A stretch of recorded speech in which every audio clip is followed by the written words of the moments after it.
Which is it? I'm Zev Elif, Associate Professor of Jewish History at Touro College and Hebrew Theological College, and today I'm with Professor Daniel Greene. He is the president of Newberry Library here in Chicago, and for our purposes, the author of a really wonderful book, one that I've read and reread quite recently, is The Jewish Origins of Cultural Pluralism, the Menorah Association, and American Diversity. A topic, the Menorah Association and its founders were quite important and were noted in the literature. But what your work does is situate Jews as part of the American religious pluralism project, not in the post-war period where many people start to think about it, but much earlier on in the first decades of the 20th century. That's right. Yeah. Thanks, Steph. Thanks for having me. You're right. This goes back to the founding of the Menorah Association, or the Menorah Society, as it's first called, at Harvard in 1906, with a handful of Jewish students who meet to form a Jewish club. And they're trying to figure out, as Jewish students, as minorities in this deeply Protestant environment, how do we express our Jewish identity? What does it mean to be Jewish at Harvard? And that I think is also a stand-in for the question, what does it mean to be Jewish in America? They're deeply concerned with figuring out, how do we maintain our cultural difference while we become Americans? And they're, of course, not the only white ethnic group at the time that's asking this question, but I think that some of those students end up really creating a vocabulary by which we talk about American diversity still today, and we can see the residue of some of that today.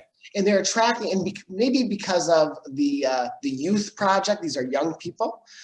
Maybe it's because it's Harvard. I want to get back to that, but it's important. It's not just any student publication, any group publication. They're attracting articles from Horace Kalin, from Mordechai Kaplan, and this very, very quickly is emerging as maybe the most critical forum to discuss Jewishness in the United States. That's right. The Menorah Journal, they found a magazine called the Menorah Journal in 1915, which is published until 1962 and kind of fits and starts, but in the teens and 20s are the heyday. The magazine is crippled in part by the Great Depression.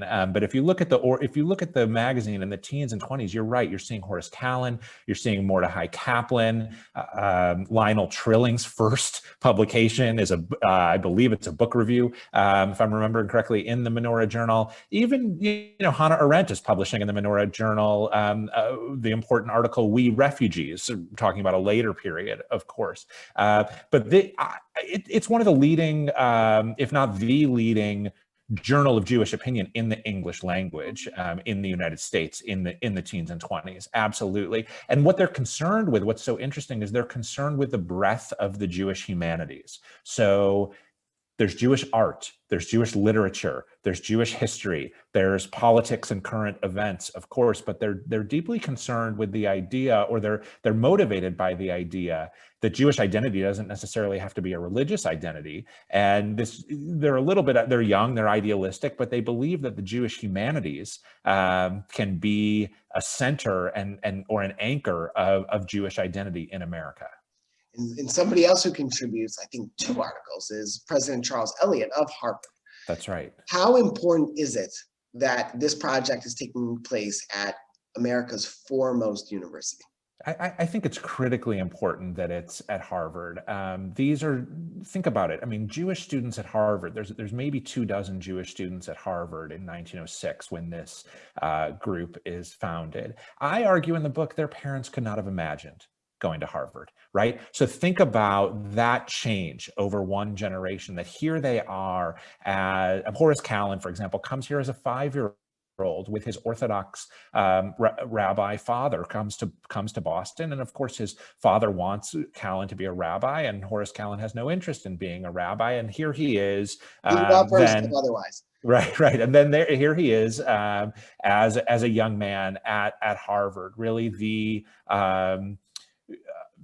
the most iconic symbol, arguably, of a Protestant elite in the United States, and they're trying to figure out how do we maintain this Jewish identity? Callan asked much later in his life, actually in the last issue of the Menorah Journal that comes out in 1962, Callan asks himself in this kind of rhetorical article of, well, why didn't I choose to pass as non-Jewish? Maybe I could have chosen to pass. And some of those students knew of Jewish students who were passing. And they argue that it's so important not to pass because the essence of the Menorah project and the essence of Callan's cultural pluralism is arguing that democracy is strengthened by diversity, not weakened by diversity. They're deeply concerned with Jewish identity, but they frame it in a vision of democracy that's strengthened that's strengthened by diversity. And if you think about the milieu in which they're doing this, American universities at the time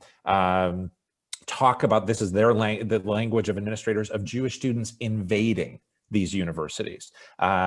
We see an emergence of quotas to limit Jewish students at American universities. And then more broadly, of course, you have the rise of the second Ku Klux Klan in the 19-teens. You have the emergence of, or the thriving of eugenics, which is also deeply based in American universities. So it's a deeply prejudiced nation against Jews at the time. We're looking at some of the decades of the height of anti-Semitism. And so these students are, it might not sound brash or audacious today to say, let's form a Jewish club at Harvard and let's make sure Harvard is in the name of it. It's the Harvard Menorah Society when it's first founded. But I argue it is, it's bold. It's a bold step to say that there should be a Jewish club at Harvard. And if you extrapolate that, it's also that there should be a thriving Jewish culture in America.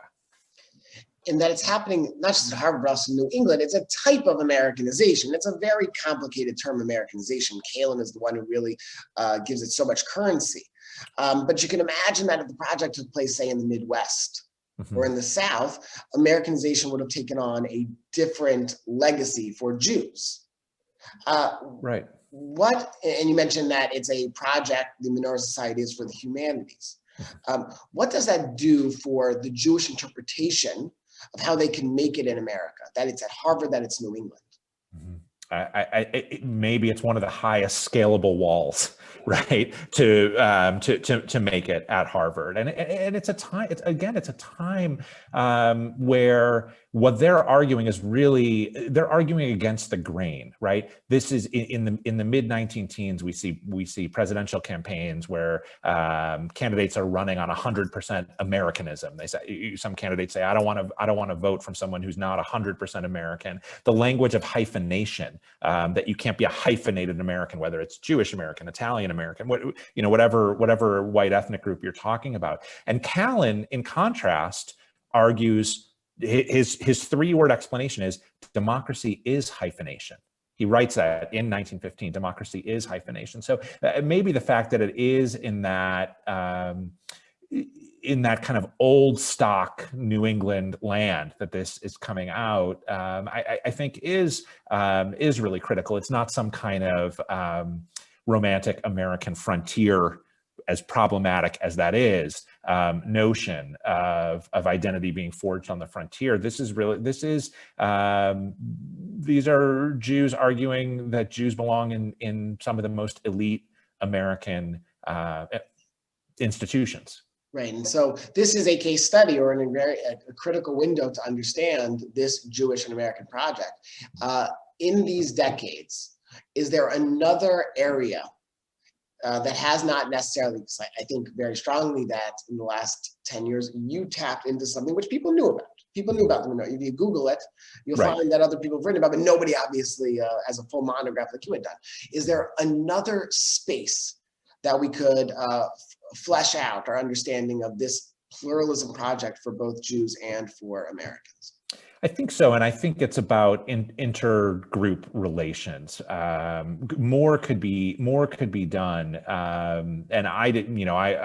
I could have done more of this in the book as well. People who write about the Menorah Association and write about the Pluralist Project in America, who focus on white ethnic groups, whether it's Jews or others, I think struggle to figure out all of these groups, how to write about all these groups' blind spots about people of color, especially African Americans.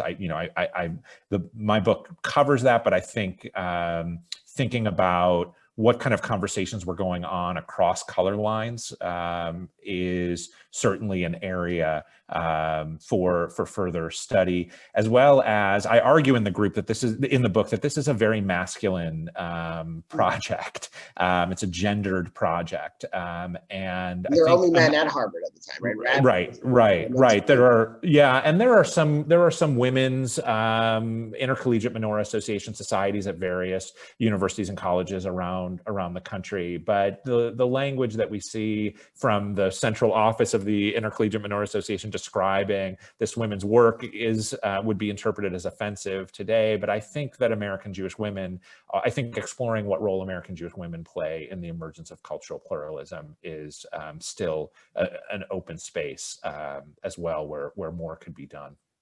Thanks for clicking and learning. And here are some links to related videos. And subscribe. Don't miss out to making meaning of the past in the present for the future.